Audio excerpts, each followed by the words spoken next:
ना बड़ा सा एक ड्रम है, उसमें हम पानी डाल रहे हैं, उसमें खूब सारे होल हैं, वो जाके पानी डालते हैं, उधर घूमते भी नहीं है, वो पानी खत्म। होल छोटे तो है ही है, बड़ा भी बड़े। रेवाड़ी में आवारा पशुओं को लेकर हुई विशेष मीटिंग में डीएमसी ने माना सिस्टम और धरातल दोनों मोर्चों पर है कमियां। एक एक करके सभी का इलाज करेंगे, वे रेवाड़ी से दुआ लेकर ही जाएंगे। शहर में आवारा पशुओं के खौफ को पूरी तरह खत्म करने और उनसे आजाद कराने के लिए मंगलवार को विधायक लक्ष्मण सिंह यादव की अध्यक्षता में एक विशेष बैठक आयोजित की गई।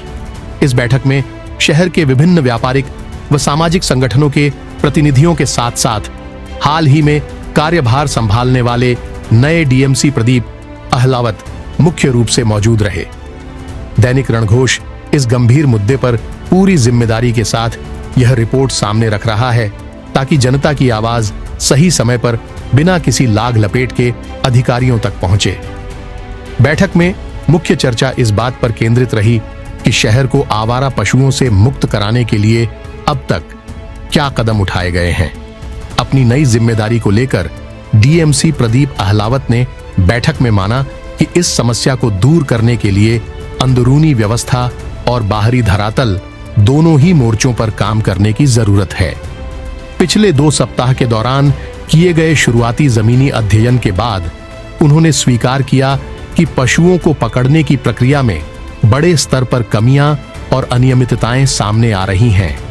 इसी को ध्यान में रखते हुए उन्होंने संबंधित ठेकेदार की अदायगी पर तुरंत प्रभाव से रोक लगा दी है।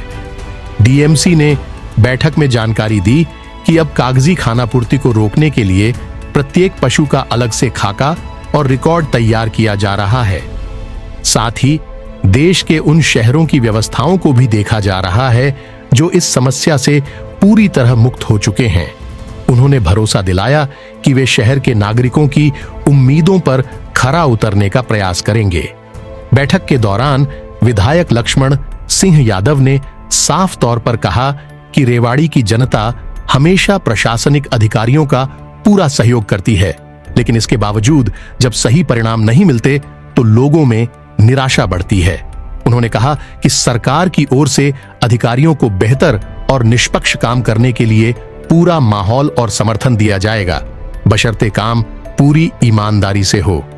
बैठक में आई लव रेवाड़ी परिवार द्वारा चलाई जा रही सफाई क्रांति और उनके कार्यों के बारे में भी विस्तार से जानकारी दी गई। नए डीएमसी ने इस क्रांति की सराहना की और कहा कि आने वाले समय में वे इस संस्था के साथ मिलकर शहर की सफाई व्यवस्था को बेहतर बनाने के लिए काम करेंगे।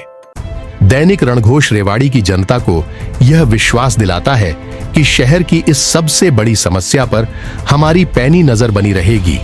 अधिकारियों के केवल आश्वासनों या शुरुआती कड़े फैसलों से जनता को तब तक राहत नहीं मिलेगी जब तक कि रेवाड़ी की सड़कें पूरी तरह सुरक्षित और पशु मुक्त नहीं हो जाती। सही समय पर सही सवाल उठाना और प्रशासन को उसकी जिम्मेदारी याद दिलाना ही हमारा मुख्य उद्देश्य है। यहाँ बताना जरूरी है कि शहर में आवारा पशुओं के लगातार हो रहे हमलों के लेकर जबरदस्त रोष व गुस्सा बना हुआ है। 5 सितंबर को शहर के अनेक सामाजिक, धार्मिक और गैर राजनीतिक संगठन एकजुट होकर नेहरू पार्क में बड़ी सभा करने जा रहे हैं। इसके बाद नागरिक प्रदर्शन करते हुए उपायुक्त को, यानी यह गंभीर मसला अब आर पार की लड़ाई में इसलिए बदल चुका है कि लगातार हो रही घटनाओं के बावजूद शहर की सड़कों व गली मोहल्लों में पशुओं की बेहिसाब मौजूदगी किसी भी समय देखी जा सकती है, जिससे यह साबित हो रहा है कि अभी तक प्रशासन इस ज्वलंत समस्या को कंट्रोल कर पाने में पूरी तरह से नाकाम साबित नजर आ रहा है।